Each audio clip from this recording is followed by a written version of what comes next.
बिस्मिल्लाहिर्रहमानिर्रहीम। Calculus series में हमारा नेक्स्ट टॉपिक है रेशियो टेस्ट, जिसे हम डेरेन-बेयर्स टेस्ट भी कहते हैं। और पहले भी हम काफ़ी टेस्ट देख चुके हैं, जिस तरह कि डायरेक्ट कंपैरिजन और limit comparison, p series, harmonic series, integral test भी देख चुके हैं। तो ये टेस्ट हमारे कब काम आएगा? बेसिकली जब हमारे पास फैक्टोरियल्स होंगे या फिर एक्सपोनेंशियल्स होंगे और पावर्स इन्वॉल्व होंगी, तो हमारा जो टेस्ट काम आएगा वो बेसिकली हमारा रेशियो टेस्ट है।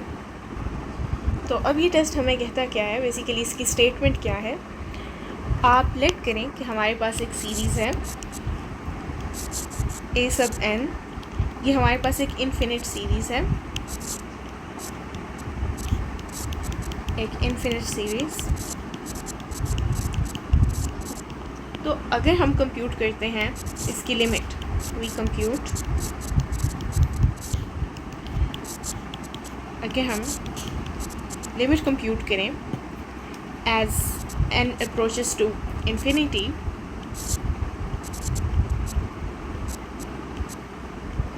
सीरीज़ का n+1 term divided by nth term, और इसका एब्सोल्यूट, इसकी हम बेसिकली लिमिट ले रहे हैं, ठीक है।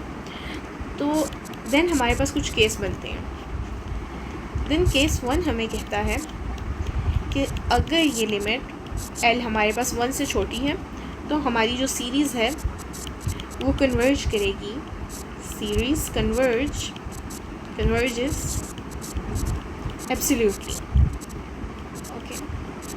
तो ये एब्सोल्यूटली हमारे पास कन्वर्ज करेगी।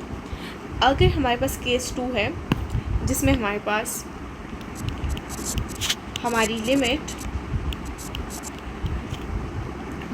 l ग्रेटर देन 1 है या फिर l इन्फिनिटी है, इस केस में हमारी सीरीज़ डाइवर्ज करेगी। And in the third case, देखें दो केसेस में हम यही देख चुके हैं, या तो 1 से छोटा है या 1 से बड़ा, बट अभी तक हमने 1 के इक्वल नहीं देखा। तो थर्ड केस हमारा यही बनेगा कि अगर लिमिट कंप्यूट करके हमारे पास 1 के इक्वल आ रहा है, देन हमारे पास टेस्ट जो है वो इनकन्क्लूसिव है। इनकन्क्लूसिव मतलब इससे हम कोई भी नतीजा अक्स नहीं कर सकते कि ये डाइवर्ज कर रही है या कन्वर्ज कर रही है। तो अब इसके पीछे आइडिया क्या है? रेशियो टेस्ट हमारे पास बेसिकली चेक करता है कि जो हर हमारा टर्म है वो कंपेयर प्रीवियस टर्म से किस तरह कर रहा है। बिकॉज देखें हमने दो टर्म्स को देखे हैं, n+1 टर्म और nth टर्म को, राइट। तो हम देख रहे हैं ये अपने से पहले वाले टर्म से कैसे कंपेयर कर रहे हैं। तो अगर दो टर्म्स जो हैं हमारे वो फास्ट श्रिंक कर रहे हैं, तो सीरीज़ कन्वर्ज कर जाएगी। और अगर टर्म्स ग्रो कर रहे हैं, वो श्रिंक नहीं कर रहे या फिर इनफ श्रिंक नहीं कर रहे, तो सीरीज़ डाइवर्ज कर जाएगी। आप इस तरह सोच सकते हैं कि अगर हर टर्म जो है हमारे पास एक फ़िक्स्ड फ्रैक्शन है प्रीवियस वन की, तो जो हमारी सीरीज़ है वो बेसिकली बिहेव करेगी एज अ ज्योमेट्रिक सीरीज़। तो अब हम इसकी एग्जांपल्स देख लेते हैं, ओके। तो फर्स्ट एग्जांपल है हमारे पास, हमने कन्वर्जेंस टेस्ट करनी है इस सीरीज़ की, जिसको हम डिफ़ाइन कर रहे हैं 1/2n। अब इसमें हमारे पास देखिए एक्सपोनेंशियल हमें दिया हुआ है। हम सबसे पहले देखेंगे हमारी सीरीज़ का nth टर्म कौन सा होगा, राइट। तो a सब n हमारे पास वही होगा जब हमारे पास बेसिकली इस सीरीज़ में जहाँ n है वहाँ n की जगह हम कुछ सब्स्टिट्यूट नहीं कर रहे हैं, n नहीं लिख रहे हैं, तो ये nth टर्म होगा, राइट। तो अब हमने इसकी रेशो देखनी है, राइट। सेकेंड स्टेप आपका है कि आप इसकी रेशो देखेंगे।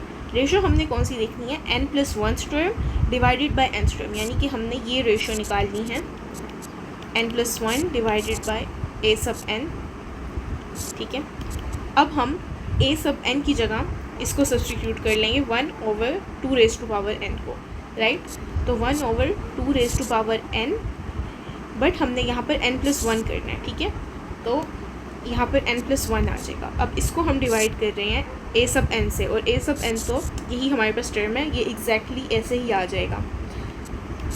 तो ये हमारे पास ऐसे ही आ गया, राइट। तो ये अगर आप इसको सिंप्लीफाई करें तो ये हमारे पास बन जाएगा 1/2। अब स्टेप 3 है हमारे पास, जिसमें हमने लिमिट लेनी है, ठीक है। लिमिट हमने कैसे लेनी थी कि n हमारे पास इन्फिनिटी को अप्रोच कर रहा है, राइट। तो बट इसमें देखिए, इसमें तो अब n हमारे पास बचा ही नहीं, वो तो सिंप्लीफाई होके हमारे पास एलिमिनेट हो गया, तो लिमिट हमारे पास 1/2 ही आ जाएगी। 1/2 आपको पता है बेसिकली हमारे पास 1 से छोटा होता है, ठीक है, 1 का हाफ है। तो L हमारे पास लेस देन 1 है, और जब हमने कहा था लिमिट लेंगे हमारे पास वो लेस देन 1 आएगी, तो सीरीज़ हमारी कन्वर्जेंट होगी। तो इससे हम ये डिसाइड कर सकते हैं हमारी सीरीज़ कन्वर्जेंट है, ये बता सकते हैं। और सेकंड एग्जांपल अब देख लेते हैं एक, इसमें हमारे पास n factorial divided by n raise to power n। अब इसमें देखें फैक्टोरियल है, हमने कहा था फैक्टोरियल्स जिन सीरीज़ में होंगे ये टेस्ट हमारा वहाँ पर भी काम आएगा। तो फर्स्ट स्टेप हमारा क्या है कि हमने अपनी सीरीज़ को आइडेंटिफाई करना है, यानी कि a सब n, nth टर्म को हमने आइडेंटिफाई करना है। nth टर्म कब होगा? जब n की जगह हमारे पास n ही सब्सटीट्यूट होगा। तो ये हमारा nth टर्म हो गया, राइट। अब हमने क्या करना है, स्टेप 2 में हमने रेशो लिखनी है। रेशो किसकी लिखनी है? n+1 टर्म और nth टर्म की। तो n+1 टर्म में बेसिकली क्या करेंगे, n के साथ हम 1 ऐड कर देंगे जहाँ जहाँ n है। तो हमने n के साथ हर जगह +1 ऐड कर दिया, ठीक है। और इसको हमने डिवाइड करना है a सब n से। तो डिवाइड कर रहे हैं, तो बेसिकली अगर डिवीज़न में हमने ये लिखना था कि n factorial over n raise to power n, तो इसका रेसिप्रोकल लेके हम मल्टीप्लिकेशन में भी लिख सकते हैं। ये हमारा बेसिक रूल है, आपको पता है। तो इसको हम रेसिप्रोकल करके मल्टीप्लिकेशन में लिख देंगे। ओके, अब इसको भी सिंप्लीफाई कर लें आप लोग, तो हमारे पास ये टर्म आ जाएगा n raise to power n divided by n+1 raise to power n+1। Okay, अब आप इसको स्प्लिट कर लें। देखिए बेसिकली आपको पता है पावर्स ऐड होती हैं, राइट। तो ये जो 1 पावर है ये बेसिकली n+1 एक सेपरेट टर्म है। तो ऊपर भी हमारे पास n+1 है, तो ये एक पावर हमारे पास एलिमिनेट हो जाएगी नीचे से, तो ऊपर n raise to power m divided by n+1 raise to power n बचेगा, ठीक है। और ये देखिए दोनों की पावर्स n है, तो इसको हम as a whole power of n भी लिख सकते हैं। तो ये as a whole power of n आ गया। अब हमने स्टेप 3 में आपको पता है लिमिट लेनी है, तो लिमिट कंप्यूट कर लेंगे as n approaches to infinity इस पूरे टर्म की। तो ये देखें ये हमारे पास फॉर्म बनती है n अप्रोचेस टू इन्फिनिटी। देखें बेसिकली हमने न्यूमरेटर और डिनोमिनेटर दोनों को डिवाइड करना है n से। ये क्यों कर रहे हैं? ताकि हम एक ऐसी फॉर्म में लेके जा सकें जिससे हम सिंप्लीफाई इजीली कर सकें, राइट। तो देखें अब ये हमारे पास क्या बन जाएगा, बेसिकली 1 डिवाइडेड बाय देखें n/n प्लस 1/n। तो ये भी हमारे पास 1 बन जाएगा। देन हमारे पास ये सिंप्लीफाई होके 1/1 plus 1 divided by n raise to power n। अब बेसिकली जो डिनोमिनेटर में हमारे पास टर्म आ रहा है 1 प्लस 1/n, अगर ये आपको याद हो तो ये हमारी स्टैंडर्ड लिमिट हम यहाँ पर यूज़ कर सकते हैं।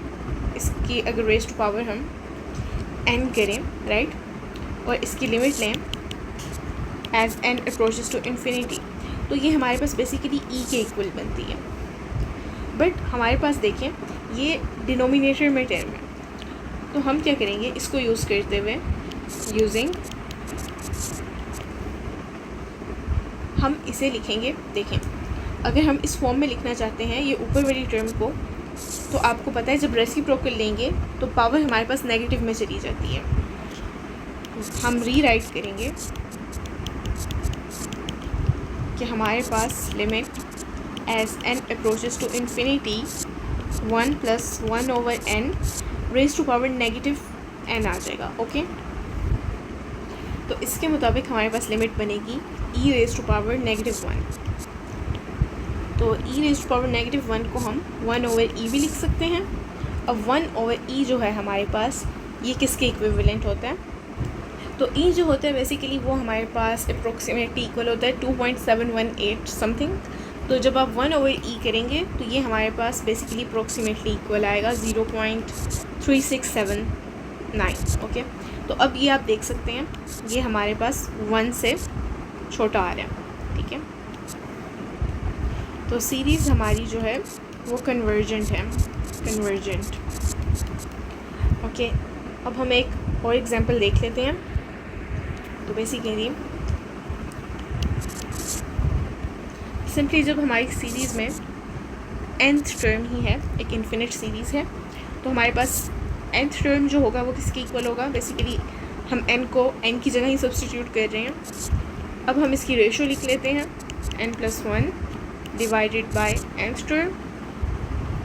अब हम इसकी जगह सब्स्टिट्यूट करते हैं, तो जहाँ जहाँ n था वहाँ n+1 आ जाएगा और नीचे हमारे पास nth टर्म वैसे ही आ जाएगा। अब आप इसकी लिमिट कंप्यूट कर लें, limit as n approaches to infinity n+1/n। तो इस केस में हमारे पास जो लिमिट है वो 1 के इक्वल आती है। तो जो हमारा रेशियो टेस्ट है वो इनकन्क्लूसिव है, इनकन्क्लूसिव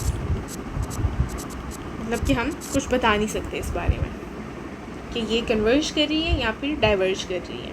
बट इस स्पेसिफिक केस में हमें पहले ही पता है कि ये सीरीज़ तो हमारे पास डाइवर्ज ही करती है, ठीक है। तो हम कह सकते हैं ये डाइवर्ज कर रही है। तो बेसिकली आपने इसे कब यूज़ करना है रेशियो टेस्ट को? जब फैक्टोरियल्स हों, एक्सपोनेंशियल्स हों, लाइक a⁴n या फिर e⁴n, मतलब कि n जो है वो हमारे पास एक्सपोनेंट में आ रहा है, या फिर प्रोडक्ट्स हों जिनमें हमारे पास n इन्वॉल्व हो, ठीक है। तो इसके अलावा जब एक सीरीज़ सिंप्लीफिकेशन के बाद ज्योमेट्रिक सीरीज़ की तरह बिहेव करे तो आप रेशियो टेस्ट को यूज़ कर सकते हैं। और समरी हमारी यही है कि हमारी जब लिमिट हम कंप्यूट करेंगे as n approaches to infinity of the ratio n+1 term divided by nth term, तो अगर तो n हमारे पास लेस देन 1 है तो ये कन्वर्जेंट होगी, कन्वर्जेंट। और अगर l हमारे पास ग्रेटर देन 1 है तो ये डाइवर्जेंट होगी, डाइवर्ज करेगी। और अगर l इक्वल टू 1 है तो ये हमारे पास इनकन्क्लूसिव होगी, मतलब कि हम कोई नतीजा नहीं निकाल सकते इसके डाइवर्जेंट या कन्वर्जेंट होने के बारे में। तो ये टॉपिक हमारा यहीं पर एंड होता है।